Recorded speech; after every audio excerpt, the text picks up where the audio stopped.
pagi pemirsa yang ada di rumah, kembali lagi di acara TVN. Bersama saya, Julkis Putih Nandi yang akan menemani Anda selama beberapa menit ke depan. Pada hari ini, kita akan membahas materi mengenai pemanasan global. Nah, apa itu pemanasan global? Jadi, pemanasan global atau global warming adalah fenomena perubahan iklim drastis yang diakibatkan karena kenaikan suhu rata-rata pada atmosfer, laut, dan daratan bumi. Nah, dikutip dari Global Warming, A Very Short Introduction 2004, panas bumi berasal dari radiasi atau pancaran sinar matahari. Nah, sebagian panas bumi ini ditahan di bumi oleh gas-gas yang ada di atmosfer. Lalu, apa sih penyebab dari pemanasan global? Ciri-cirinya, proses terjadinya, dampak, hingga cara mengurangi atau mengatasi pemanasan global. Langsung saja saya serahkan kepada rekan saya yang sudah berada di lokasi. Halo semuanya, perkenalkan nama aku Muhammad Rizky Fauzan Bahri dan rekanku. Dan saya sendiri nih Keila Sinurat, kami berdua dari kelas 10D. Nah, ngomong-ngomong kita lagi di mana sih ini? Nah, kita lagi di lapangan basket SMA Negeri 1 Batam. Nah, kita di sini tuh bakal ngebahas tentang pemanasan global. Nah, materi yang pertama itu akan dibawakan oleh Nikaila. Nah, penyebab pemanasan global yang pertama adalah meningkatkan gas rumah kaca sendiri, teman-teman. Nah, gas rumah kaca ini terjadi akibat pembakaran dari minyak bumi, contohnya bahan baku batu bara serta pembakaran gas dari alam. Nah, yang kedua ada efek dari rumah kacanya sendiri, teman-teman. Nah, efeknya sebenarnya sangat bermanfaat bagi manusia, seperti panas yang ada di bumi ini tidak dapat dipantulkan lagi ke luar angkasa, melainkan dia terperangkap dalam atmosfer, teman-teman. Tapi kalau dilakukan secara berlebihan, itu bisa berdampak pada cuaca dan alam. Nah, selanjutnya itu akan dibahas oleh Rizky Fauzan. Nah, yang ketiga itu ada yang namanya boros penggunaan listrik. Nah, akibatnya itu cadangan listrik itu akan menipis. Dan juga energi listrik itu dari kita membakarnya batu bara nih. Nah, jadi itu efeknya itu bakal menjadi pemanasan global. Nah, yang kedua itu adalah dan yang keempat itu adalah penebangan hutan, pembakaran hutan, serta ya seperti itulah pokoknya. Nah, itu tuh karena hutan itu adalah jantung bumi ya. Nah, di hutan itu tuh dia menyerap gas karbon dioksida dan juga menghasilkan oksigen. Nah, itu sangat berguna bagi kita. Ketika hutan itu ditebang, kita bakal kekurangan oksigen ya, teman-teman. Nah, selanjutnya kita bakal mewawancarai rekan-rekan yang lain, teman-teman. Siswa-siswi di sini. Ayo ikuti kami. Halo semuanya, kembali lagi bersama Niki, Nikela, dan Iki. Nah, teman-teman, kami sudah menemukan narasumber untuk diwawancarai tentang ciri-ciri dari pemanasan global nih. Nah, Ki, langsung aja nggak sih? Iya, yuk. Halo Kak. Halo. Boleh kenalin namanya dulu nggak? Boleh, nama saya Muhammad Farhan Abdul Majid. Saya Kristo Putra Tawar Mogot. Saya Prabowo Haji Pangestu. Nah, di sini kami mau wawancarai kalian tentang dari ciri-ciri pemanasan global nih. Mulai dari kakak dulu deh. Oke, yang saya ketahui itu yang pertama ada peningkatan suhu permukaan laut.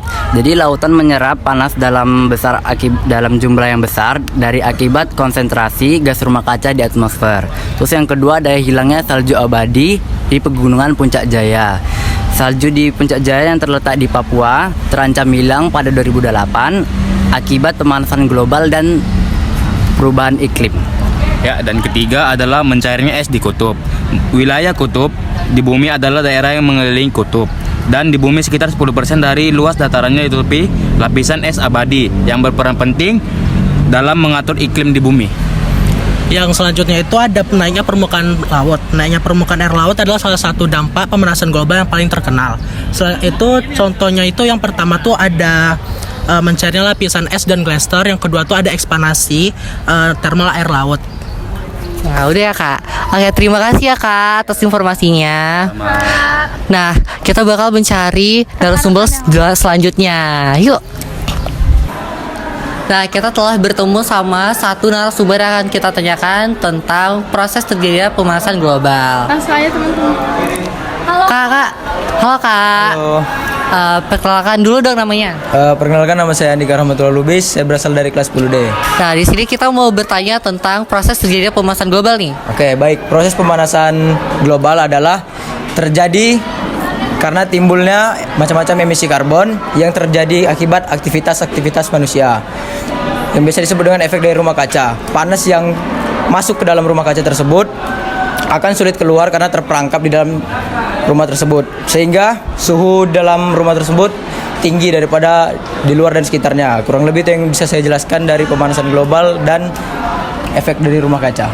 Oke, terima kasih banyak ya Kak. Sama-sama. Oke, selanjutnya kita akan mencari beberapa narasumber lagi nih. Bye-bye.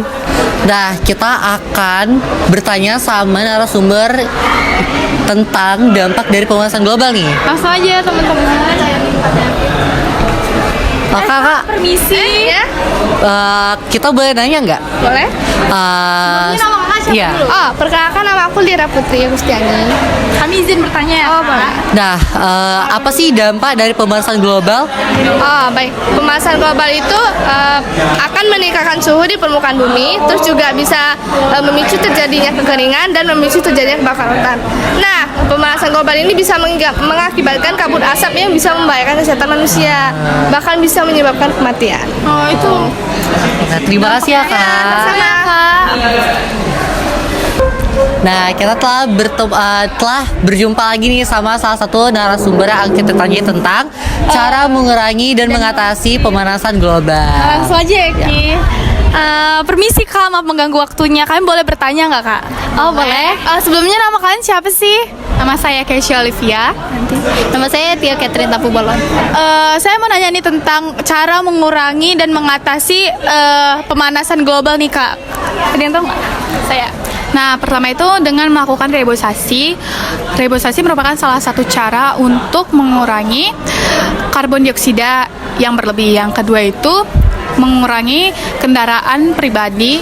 Transportasi umum itu merupakan salah satu cara untuk mengurangi pemanasan global. Alangkah baiknya kalau kita bepergian itu kita menggunakan transportasi umum seperti bus. Nah, yang ketiga itu menghemat penggunaan energi. Seperti kita mematikan lampu apabila tidak diperlukan. Di sini saya juga mau nambahkan beberapa. Jadi itu yang keempat, kita bisa meminimalisasikan atau mengurangi dalam penggunaan plastik.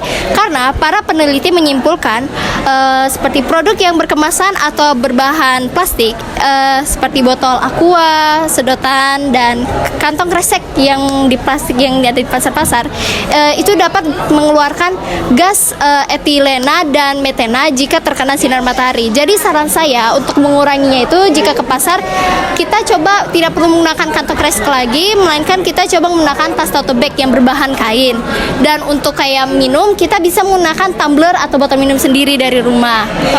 Oke, makasih ya untuk penjelasannya dan sarannya. Makasih ya Kay dan Tio. Nah, ini dia beberapa siswa-siswi SMA Negeri 1 Batam yang telah kita wawancarai tentang pemanasan global ini. Hasil dari wawancara kami itu ada dampak, Ciri-ciri penanggulangan, penyebab. nah itu dia. Bye-bye, sampai jumpa lagi bersama Niki, Mikela, dan Niki. Baik, demikian informasi yang dapat disampaikan. Saya Bilkis Putri Nandinanti pamit undur diri. Terima kasih dan sampai jumpa.